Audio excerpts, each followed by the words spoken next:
What's good, YouTube? It's your boy, Blue Blood Sports TV, back at y'all with another one. So, undefeated, rising, welterweight, Mexican superstar title contender, Vergil Ortiz Jr. He gets a knockout stoppage victory over former IBF junior welterweight world champion superstar boxer Maurice Mighty Mo Hooker in the 7th round. This was an action-packed fight. Vergil Ortiz, he showed a lot of flaws in this fight. Maurice Hooker, former world champion. Maurice Hooker, a lot of experience. Only one loss that came at the hands of Jose Ramirez, when he was stopped in that fight. With that said, that was a unification bout. Vergil Ortiz, he moves now to 17-0, 17 wins by way of knockout. He's 22 years of age. He stands at 5'10" with a 70-inch arm reach. And now he's number 2 in the WBO ranking system. We had a WBO undefeated 3-division world champion, welterweight superstar boxer, Terence Crawford, sitting ringside, who is the WBO champion, okay? We also had undefeated unified WBC IBF welterweight world champion superstar boxer, Errol the Truth Spence Jr., sitting ringside. Between them, they have 3 titles. There's one more belt, the WBA, that's held by Cuban welterweight world champion, star boxer, Yordenis Ugas. With that said, Vergil Ortiz, after the fight, he stated that he wanted an opportunity to become a world champion. But he didn't seem too eager to call out any names. He did say, he says, I'm being respectful, so I don't want to call any names. At 22 years of age, I think it's far too early for Vergil Ortiz to be seeking out a fight with Terence Crawford. He did say, whether he's ready or not, that's a fight that he wants. I love that mentality. He just wants to test himself. But I think that he's far too inexperienced. I think he's far too young and too green for Terence Crawford. Maurice Hooker, when he created distance and fought at a distance and used the range with those very, very extremely long arms at 5'11" with 80-inch arm reach, he showed a lot. He exposed a lot of flaws in Vergil Ortiz Jr. With that said, Maurice Hooker, he gave up his height as he always does in most of his fights. He gave up his advantages, and ultimately he paid the price. He's 27 wins, 2 losses, 3 draws, 18 wins by way of knockout. He himself was knocked out twice, including tonight, 31 years of age against Vergil Ortiz Jr. in the 7th round. With that said, a lot of people feel like Maurice Hooker, he quit in the fight.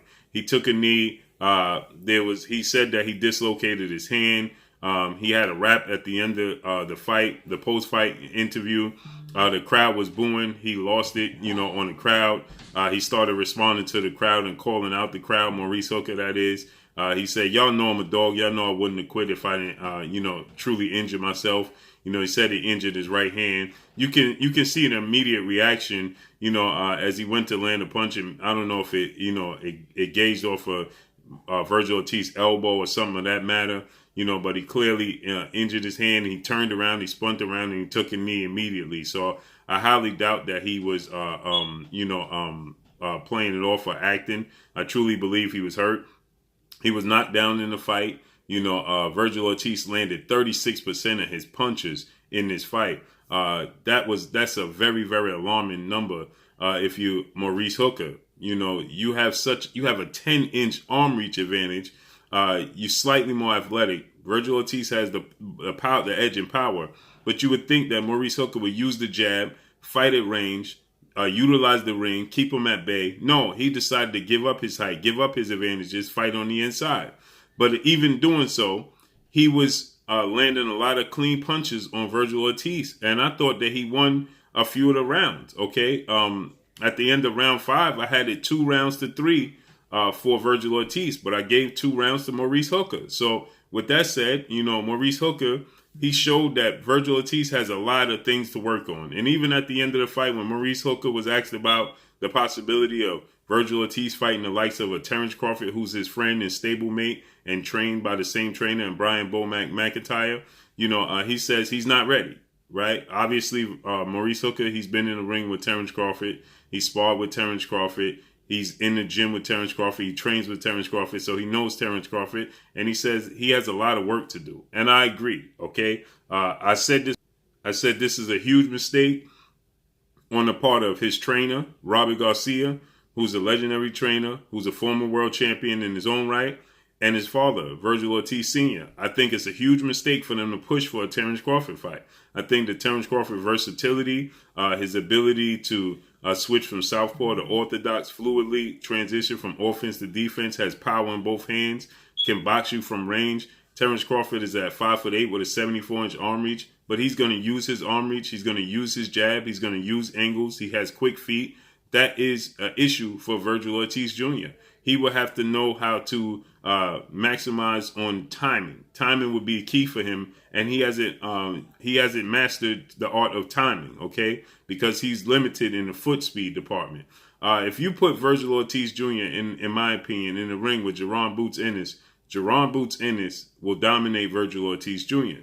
Now, Vergil Ortiz Jr., he may have moments when, Jaron Ennis gives him moments, right? But athletically, just giftedness, Jaron Ennis is far more gifted. They're in the same class, okay? Jaron Ennis is 23 years old. Vergil Ortiz is 22. He'll be 23 next week. Next Thursday, I believe, he'll be 23 years old. Jaron Ennis will be 24 years old. So they're in the same class, right? And they get a lot of comparisons, and people talk about a future matchup between Vergil Ortiz Jr. and Jaron Boots Ennis. Jaron Boots Ennis, he fights Sergey Lipinets. That fight is scheduled to take place April 10th. I believe that he's going to put on a masterclass performance. He's going to put on a showcase performance. Jaron Ennis is a very big welterweight, but he's very athletic. He's very gifted, okay?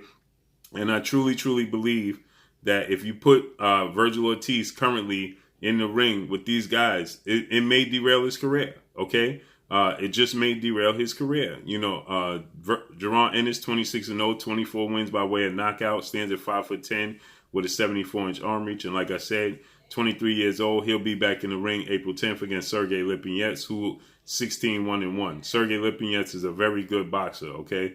Very crafty, very experienced. He comes from the Eastern European style of boxing, so their resume don't always reflect their experience, because they stay in the amateurs far longer than we do here in the States or in the UK. So with that said, I believe that if you put Vergil Ortiz in the ring with Errol Spence Jr., or you put him in the ring with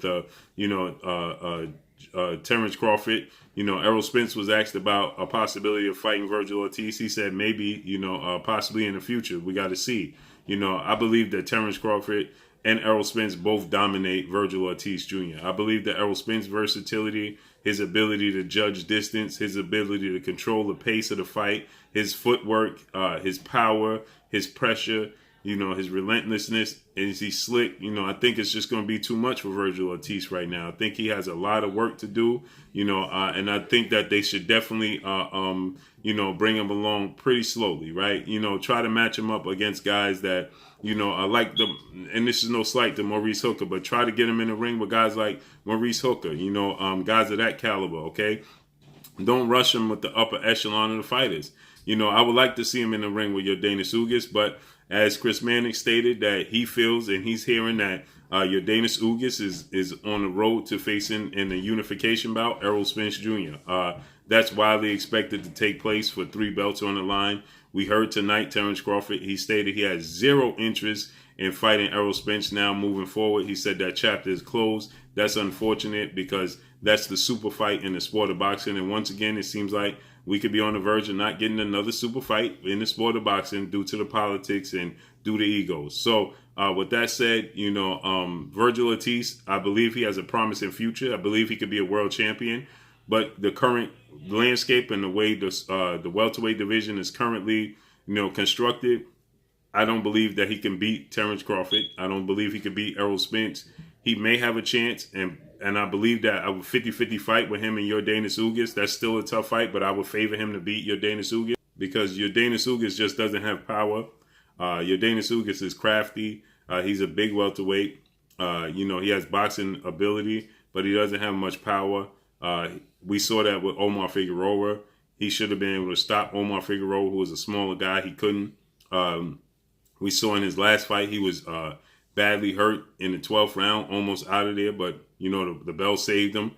So I believe that Vergil Ortiz would have the edge against Yordenis Ugas. That's be an opportunity to become a world champion. But for the most part, Errol Spence Jr., Terence Crawford should be off limits.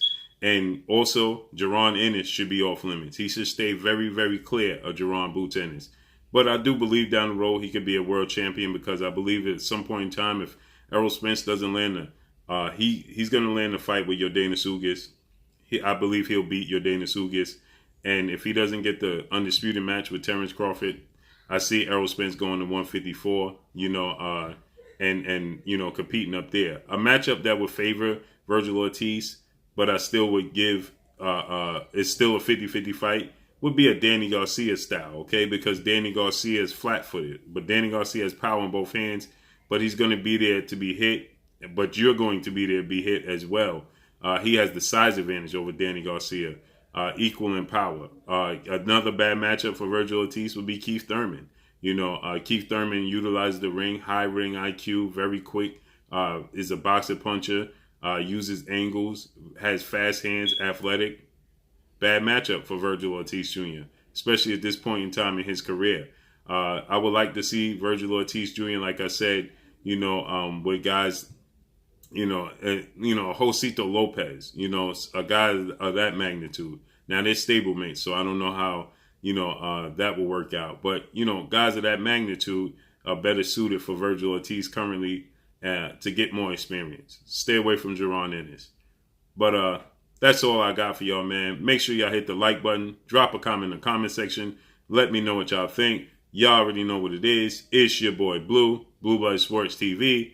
Hate, like, comment, and subscribe. If you haven't subscribed, hit the subscribe button, hit the like button, hit the bell icon to get all the new notifications.